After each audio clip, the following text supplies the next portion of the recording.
محرم مقدس کے معنی میں ہے ایک مسلمان کو اس مہینے میں کم از کم 10 کام کرنے چاہیے۔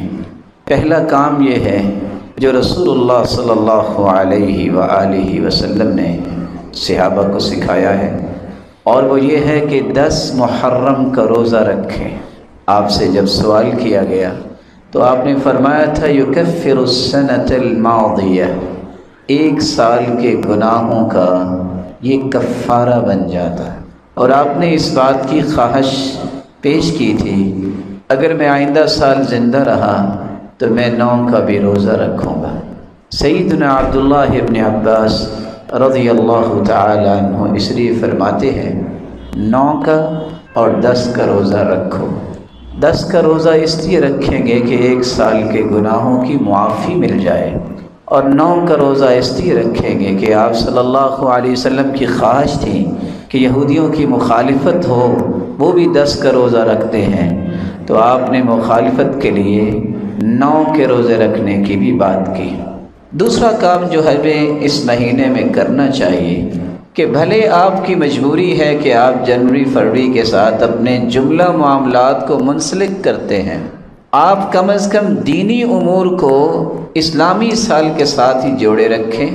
زکوٰۃ ہے، اور آپ کے علم میں ہے کہ اگر کسی عورت کو طلاق ہو جائے 3 مہینے جو عدت ہے وہ 3 مہینے اسلامی سال کے 3 مہینے ہیں۔ اسی طرح کسی کا خامن فوت ہو جائے تو 4 مہینے 10 دن جو عدت ہے وہ بھی اسلامی مہینوں کے اعتبار سے ہے۔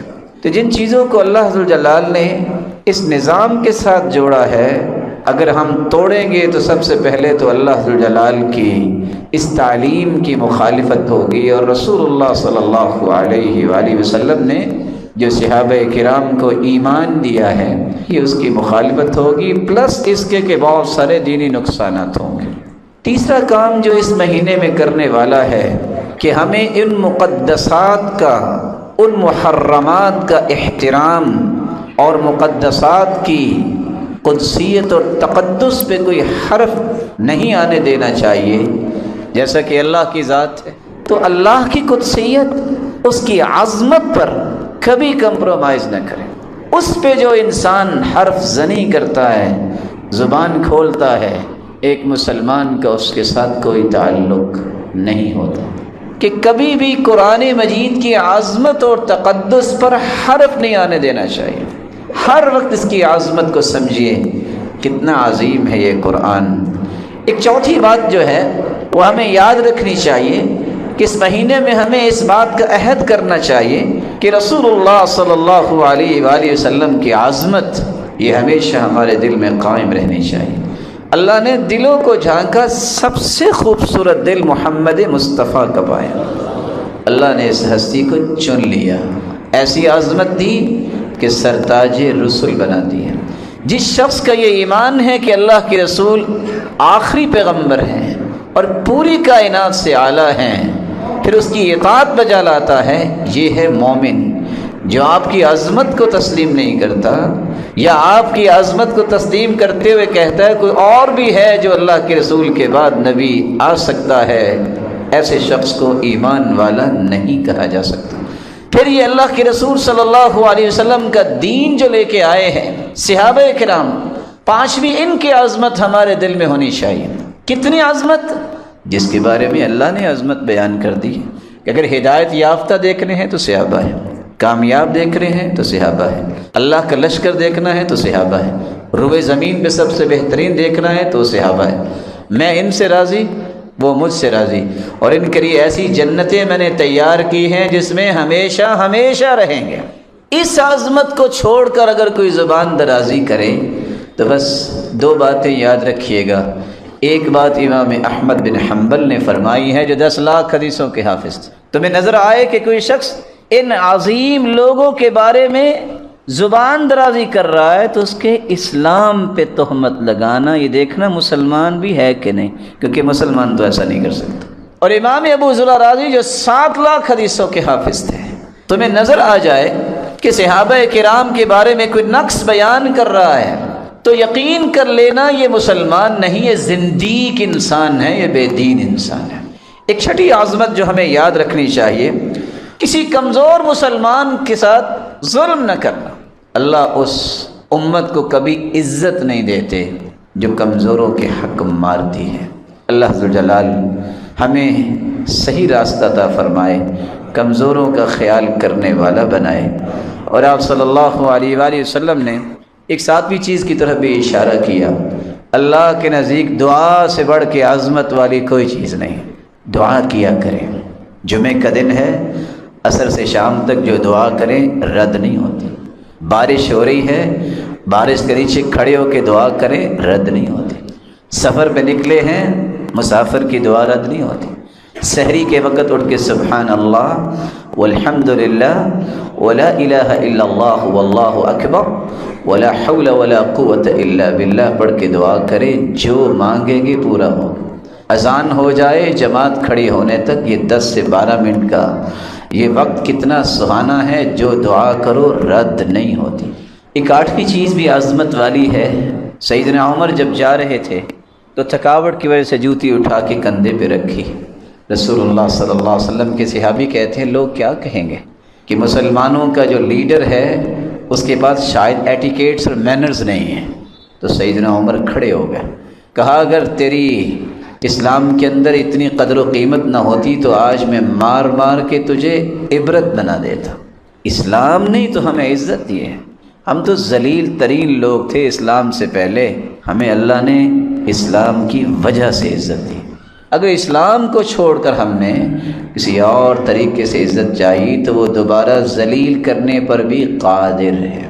ایک 9واں کام جو عظمت والا ہے، جو ہمیں اس مہینے میں دوبارہ سے تجدید عہد کرنی چاہیے، وہ یہ ہے کہ یہ نعمت اسلام کو ہم دنیا میں کیسے پھیلا سکتے ہیں، دعوت کا کام کیسے کر سکتے ہیں، یہ تبلیغ کا کام کیسے کر سکتے ہیں۔ 1,24,000 پیغمبر آئے، سب کو اللہ ذوالجلال نے پہلی ذمہ داری یہ دی کہ اپنی اپنی قوم کو سمجھائیں کہ اللہ کے سوا کوئی عبادت کے لائق نہیں۔ تاریخ یہ بتاتی ہے کہ اللہ کے رسول نے 104 خط لکھے، اگرچہ 105 خطوں کا بھی تذکرہ آتا ہے۔ آپ نے محرم کے مہینے میں ہی سب سے پہلے یہ خط لکھے 6 بادشاہوں کی طرف، اور انہیں اسلام کی دعوت دی اور روانہ کیا صحابہ کرام کو کہ اسلام کی دعوت کو لے کے وہ نکلیں۔ اللہ ذوالجلال ہمیں بھی توفیق سے نوازے کہ اس نئے سال میں ہم بھی پلاننگ کریں کہ ہم اچھے سے اچھے اسلام کا کام کیسے کر سکتے ہیں۔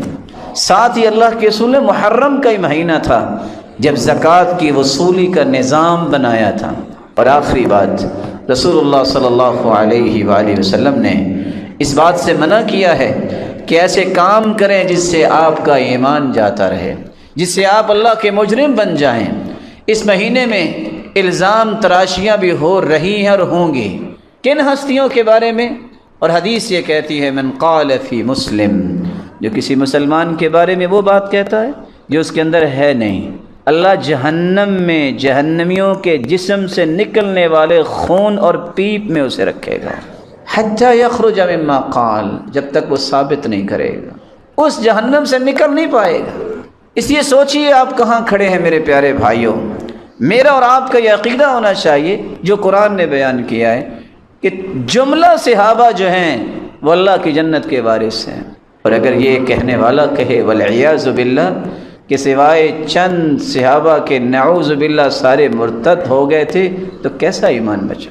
یہ کیسے کل قیامت کو حالات ہوں گے؟ رسول اللہ صلی اللہ علیہ وسلم کے اس تربیتی پیکج کو جب ہم دیکھتے ہیں، جو تربیتی پیکج جس کے ذریعے آپ صلی اللہ علیہ وسلم نے صحابہ کی تربیت کی، تو اس مبارک مہینے کا پہلا پیغام یہ ہے، نئے سال کا آغاز ہو رہا ہے، ہمیں سب سے پہلے اپنا محاسبہ کرنا چاہیے۔ رسول اللہ صلی اللہ علیہ وسلم کے اوپر نازل ہونے والا قرآن اس بات کی طرف بلاتا ہے، یا ایھا الذین آمنوا اتقوا اللہ، اے ایمان کا دعویٰ کرنے والو اللہ سے ڈر جاؤ، ولتنظر نفس ما قدمت لغد، اس بات کو دیکھو کہ تم نے کل قیامت کے لیے کیا کچھ آگے بھجوایا ہے۔ ہر جان یہ سوچے وہ وقت آنے والا ہے، وہ وقت قریب ہے جب ایک چٹیل میدان میں پوری کائنات کو جمع کیا جائے گا۔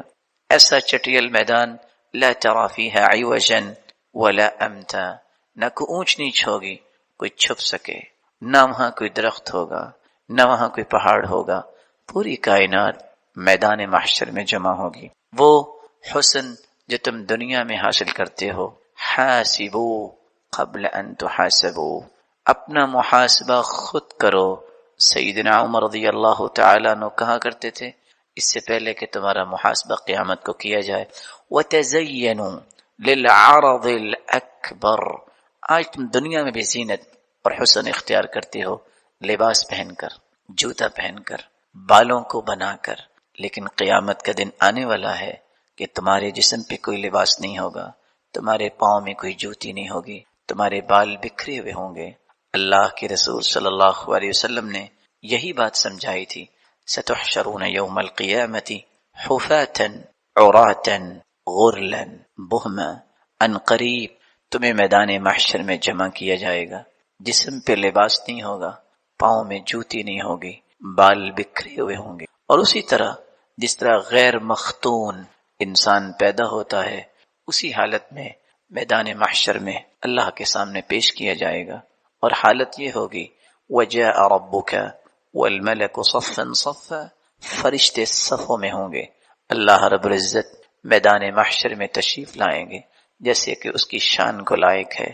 اللہ کے نور کی تجلیوں سے وَأَشْرَقَتِ الْأَرْضُ بِنُورِ رَبِّهَا، اللہ کے نور کی تجلیوں سے میدان محشر روشن ہو جائے گا۔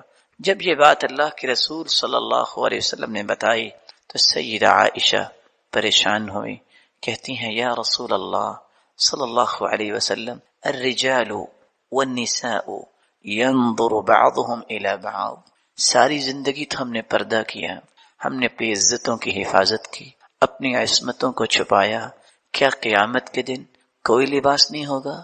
کیا مرد اور عورتیں ایک دوسرے کی طرف دیکھیں گی؟ تو رسول اللہ صلی اللہ علیہ وسلم نے فرمایا یا عائشہ، اے عائشہ رضی اللہ عنہا، آپ کیا بات کر رہی ہو؟ الامر اشد من ان یہمہم ذاک، معاملہ تو اس سے بھی بڑا ہوگا، کسی کو ہوش ہی نہیں ہوگی کہ ہم کہاں کھڑے ہیں، سب کچھ بھول چکے ہوں گے۔ وَتَرَى النَّاسَ سُكَارَى وَمَا هُمْ بِسُكَارَى، لوگ یوں محسوس ہوگا جیسے نشہ کیا ہوا ہے، لیکن انہوں نے نشہ نہیں کیا ہوگا۔ ایک وقت آئے گا یکون الناس کالفراش المبثوث، اس طرح پتنگوں کی طرح گرے ہوں گے لوگ، لیکن ایک وقت آئے گا سب کی صفیں بنائی جائیں گی، نیک لوگوں کی صف، انبیاء کی صفیں، اولیاء کی صفیں، علماء کی صف، فرشتوں کی صفیں، اللہ رب العزت ایک ایک انسان کے ساتھ مخاطب ہوں گے۔ ان ربکم یحاضر ولیس بینہ وبینہ ترجمان ولا حجاب، ایک وقت آنے والا ہے اللہ رب العزت ہر انسان سے ہم کلام ہوں گے، کوئی ترجمانی کرنے والا نہیں ہوگا، کوئی ٹرانسلیٹر وہاں نہیں ہوگا، ولا حجاب، کوئی پردہ بھی نہیں ہوگا۔ آج دنیا میں کوئی بات صحیح بیان نہیں کر سکتا، کہتے ہیں فلاں کی مدد لے لیتے ہیں، وہ کلیریفیکیشن صحیح دے سکتا ہے، فلاں کو بلا لیتے ہیں، وہ آرگیو اچھا کر لیتا ہے، فلاں کو بلاتے ہیں، اس کے پاس لینتھ ایکسپیرینس ہے، ڈیبیٹ اچھی کرتا ہے۔ قیامت کے دن ہر شخص نے اپنا حساب خود دینا ہے۔ وَلَيْسَ بَيْنَهُ وَبَيْنَهُ تُرْجُمَانٌ وَلَا حِجَابٌ، کوئی پردہ بھی نہیں ہوگا اور کوئی ترجمانی کرنے والا بھی نہیں ہوگا۔ اور پہلا سوال یہ ہوگا، جب تک 4 سوالوں کے جواب نہیں دے گا اس وقت تک قدم نہیں اٹھا سکے گا۔ لا تزول قدم عبد حتى يسأل عن 4، جہاں انسان کھڑا ہے کھڑا ہی رہ جائے گا۔ سوال کیا ہوں گے؟ سب سے پہلا سوال عن علمه ما عمل به، بتاؤ تجھے معرفت، پہچان، علم جو ملا تھا تم نے عمل کتنا کیا تھا۔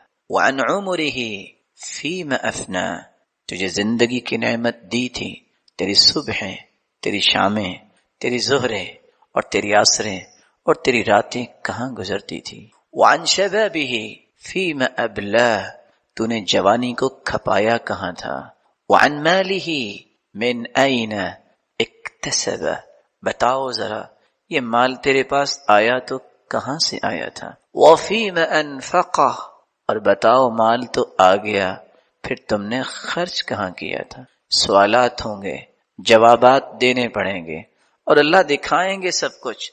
ایسی کتاب جب ام سلمہ رضی اللہ تعالی عنہا نے یہ سنا کہ عورتیں اور مرد بغیر لباس کے میدان محشر میں جمع ہوں گے تو وہ رونے لگ گئی، کہتی ہیں وَسَوْأَتَا وَسَوْأَتَا، ہائے کاش کیا بنے گا، بے لباس ہو جائیں گے قیامت کو۔ تو رسول اللہ صلی اللہ علیہ وسلم نے فرمایا یا ام سلمہ، اے ام سلمہ تم کیا کہہ رہی ہو؟ شغل الناس، لوگ تو مشغول ہوں گے۔ قلت وما الذي يشغلهم یا رسول اللہ صلی اللہ علیہ وسلم، سرتاج رسول کون سی مشغولیت قیامت کو؟ قال نشر الصحائف فيها مساقيل الزر ومساقيل الخردل۔ اے ام سلمہ حالت یہ ہوگی کہ لوگ پسینے میں ہوں گے، یکون الناس على قدر اعمالهم في العرق، اپنی بد اعمالیوں کی وجہ سے میدان محشر میں پسینے میں ہوں گے۔ منهم من يكون الى کعبی، کسی کا پسینہ اس کے جسم سے نکلا ہوا اتنا ہوگا کہ اس کے ٹخنے پسینے میں ہوں گے۔ ومنهم من يكون الى ركبتي، اور کسی کا پسینہ اس کے گھٹنے تک ہوگا۔ ایک لمحے کے لیے سوچئے جسم میں کتنا پسینہ نکلے گا کہ گھٹنے تک پانی کی طرح پسینہ ہو جائے گا۔ ومنهم من يكون الى حقوي، کسی انسان کا پسینہ اس کی کمر تک ہوگا۔ ومنهم من يلجمهم الجاما، اور کچھ لوگوں کا پسینہ ان کے منہ تک ہوگا جیسے لگام پہنائی ہوئی ہے۔ اور صحیح بخاری کے الفاظ یہ ہیں حتی یذهب عرقهم 70 ذراعا، فٹ کی بات نہیں ہے، 70 ہاتھ پسینے میں وہ شخص ڈبکیاں لے رہا ہوگا۔ کچھ ایسے بھی بدبخت ہوں گے۔ اور ہوگا کیا؟ نشر الصحائف، رجسٹر پھیلائے جائیں گے، 99 رجسٹر، فیہا مساقیل الذر ومساقیل الخردل، رائی کے دانے کے برابر، ریت کے ذرات تو دیکھے ہیں آپ نے، ریت کے ذرے کے برابر۔ اور روشنی جب آتی ہے، کوئی سوراخ ہو دروازے میں یا دیوار میں، تو ہم روشنی کی وہ جو کرن آتی ہے اس میں جو چھوٹی چھوٹی چیزیں نظر آتی ہیں، یہ خردل ہے، یہ رائی کا دانہ ہے۔ اتنی بھی نیکی لکھی ہوگی، اتنا گناہ بھی وہاں لکھا ہوگا، اور انسان دیکھ کے حیران رہ جائے گا، کہے گا ما لهذا الكتاب لا يغادر صغیرہ ولا کبیرہ الا احصاها، یہ کتاب کیسی کتاب ہے؟ اس نے زندگی کا کوئی پل نہیں چھوڑا، اس نے ہر چھوٹی نیکی، ہر چھوٹے گناہ، ہر بڑی نیکی، ہر بڑے گناہ، سب کو محفوظ کیا ہوا ہے۔ پوری کائنات کے سامنے